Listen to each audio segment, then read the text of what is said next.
Hi everyone, it's me, Spring, the fiber enthusiast, and here we are on our knit along. This is now part 2, and by this point you have finished working the body of your wrap. At least 14 repeats of your 16-row repeat. So now we're going to do our edging, and we're going to begin with row 1. Now, if you're not changing color, you're not going to bind off your edge. You're just going to go ahead and begin from there. But you're going to want to start on the wrong side. And we'll get into that as I pick up stitches. So as you can see here, we have row 1, and we are picking up stitches in multiples of 4. So I'm going to readjust the camera and I'm going to zoom in. For those of you that are using a different color and have bound off from your main body here and you're wanting to pick up your new color, your contrasting color, I'm going to zoom in so that way you can see how we're going to do that. Now, how we're going to be doing that is on the front side of our work. So our very first row will be on the wrong side. All right, let me readjust the camera. Okay, so to pick up stitches, you can do it, if you're used to picking up stitches, you can do this how you generally would. I'm going to show you how I pick up stitches and how I will be picking them up. So on this very edge here, I'm going to find our little V here, and I'm going to pick up the back strand, so the very back strand, but I'm going to go all the way to the corner of the work, and I'm going to pick up the very first strand. Now I'm going to bring over my contrasting color, and I'm going to place a loop on my needle, and I'm going to pull that loop through the stitch. That's my first stitch. I'm going to do the same with the very next stitch. And you can use a crochet hook to pull it through and place it on your needle if you so choose. That's up to you.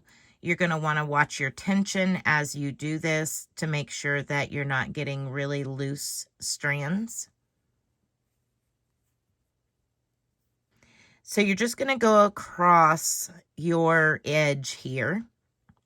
And I'm going to show you how to pick them up on the bound off edge as well as the side here, because it is a little different picking it up on the side.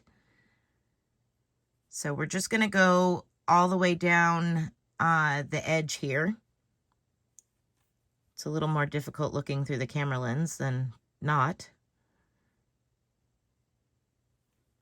And you're going to do this in multiples of 4. So 2, 4.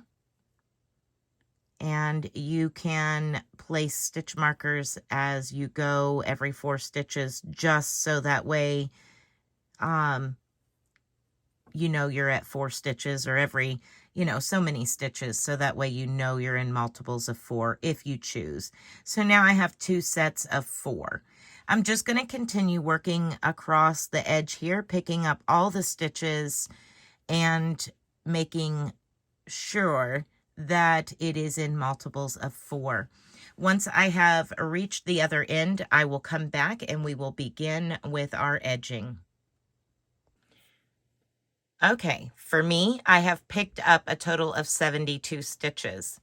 Now, technically, there would have been 74 stitches, which I just dropped 2, 1 at each end, and that way it made a total of 72 stitches picked up for me to make multiples of 4.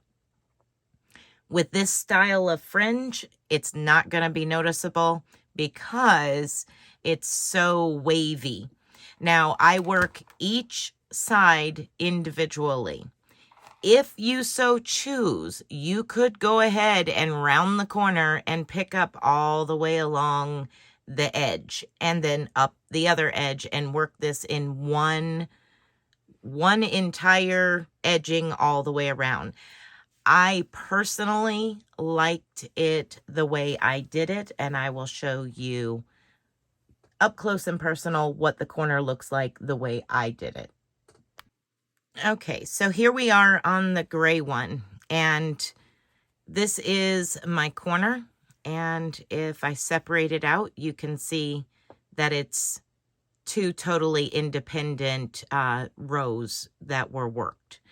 But when it's just hanging, there is so much ruffle to it that you don't notice it.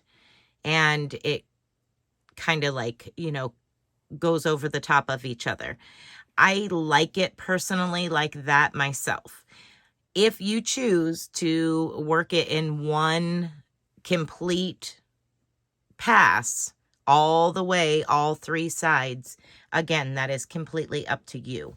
I'm going to show you how I did it and show you how to pick up on both the end and the edge here, the bottom edge, separately, and that's how we'll go. All right, so once we have our picked up in multiples of 4 stitches, we're going to work row 1 of the ruffle pattern.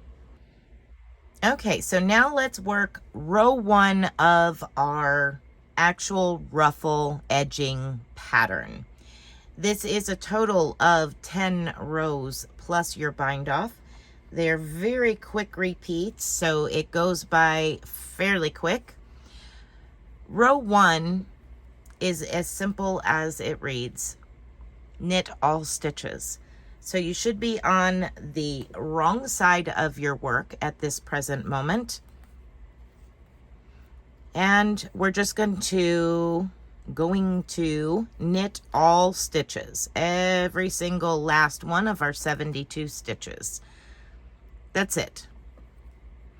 And once you have done that, come back for row 2 of the edging pattern and we will begin row 2. Okay, now we're on the right side of our work, beginning row 2. Row 2 is knit 2, so we're going to knit our first 2 stitches, 1 and 2, and then we're going to begin our repeat. Our repeat is yarn over, knit 2, 1 and 2, and then you repeat, yarn over, knit 2, 1, 2, yarn over, knit 2, 1, 2, and you're going to repeat that all the way to the very end of your row. Lots of increases going on. That's how we get that super duper extra ruffle. So yarn over and knit 2. Go ahead and continue to the end of the row, repeating yarn over, knit 2, yarn over, knit 2. And I will meet up with you for row 3. Okay, so for our alternate rows, which will be on the wrong side of your work, rows 3, 5, 7, 9, and 10, you will purl all stitches. At the end of your work, at the end of row 10, you will then bind off purl-wise. So that's just a little heads up as to the very end.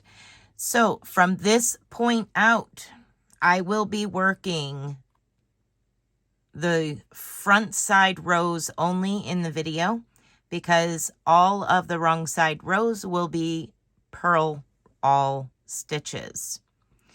Now, you will also be able to find the pattern repeats, all of the pattern repeats down in the description box as you did on part 1.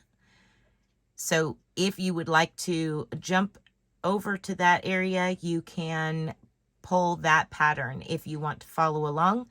I will, at this time, for rows 3, 5, 7, 9, and 10, I will not be recording because all they are is just purling your stitches on the wrong side row.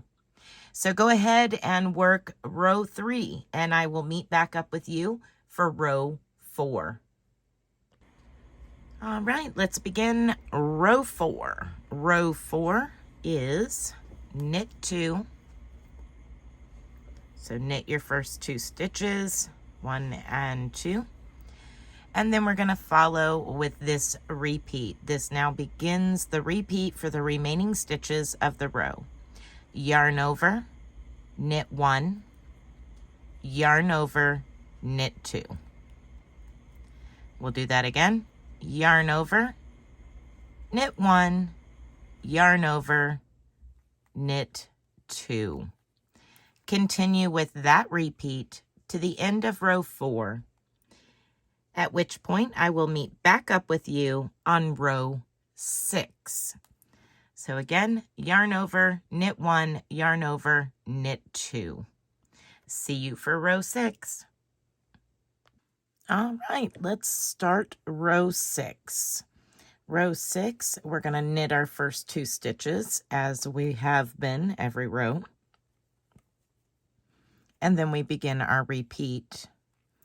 Our repeat for row 6 is to yarn over, knit 1, 2, and 3. Yarn over and knit 2, 1, 2. And that is your repeat to the end of row 6. Yarn over, knit 3, 1, 2, 3, yarn over, and knit 2. Continue working that repeat to the end of the row and purl row 7. I will meet up with you for row 8. All right, let's work the repeat for row 8 together. And then I'm going to leave you to rows 9 and 10 to do by yourself, which is purling all the stitches. And then I will come back and we will bind off the first little bit together so you know how to bind off.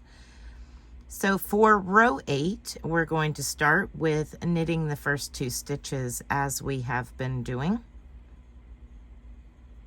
And then we begin our repeat. Our repeat is as followed. Yarn over and knit 5, 1, 2, 3, 4, and 5.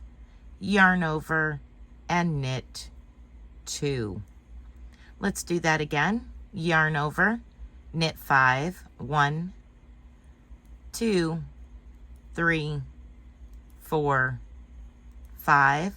Yarn over and knit 2, 1, and 2. You can continue to work that repeat to the end of the row, row 8. Purl all stitches for rows 9 and 10, and I will meet back up with you to show you how to bind off purl-wise. All right, let's go ahead and bind off our very first edge of our edging here. And as I said, it is going to be done purl-wise. So the same as if you were to knit off, we're going to purl off. So purl your first stitch. Let me get the tension right here.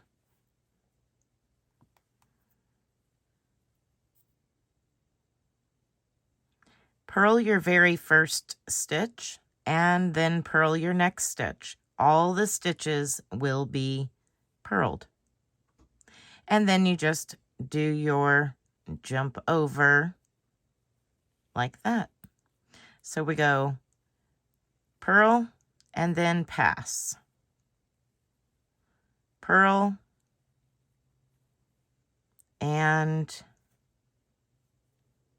pass. So that is how you're going to do your bind off. And I'm going to go ahead and slide these down a little bit and pick up some stitches here on the side, so that way you know how to begin your next side. Once you have finished and completely bound off of your first side, you're going to be ready to pick up the long side. And I'm going to zoom in and show you where to pick up those stitches. Okay, so when I'm ready to pick up stitches, at the end of each row, there are these little bumps right here. That's what you will be picking up. And if I move my thumb back, you can see where those bumps are at the end of the row. So here we go all the way down, and then you just would pick it up like that, and then pick up your next little bump there. And again, you just work all the way down the edge here, and you're going to be doing that in multiples of 4. And you're going to do it exactly like you did the very first one. So here's how it would look. If I was picking up stitches on the side here, I'm going to go ahead with just jumping to this one here, only because I'm doing this as an example. So I'm going to bring that yarn through.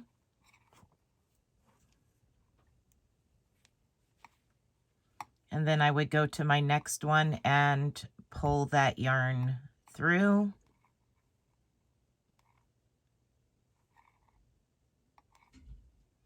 Again, keeping up with my tension to make sure it's not too awful loose here.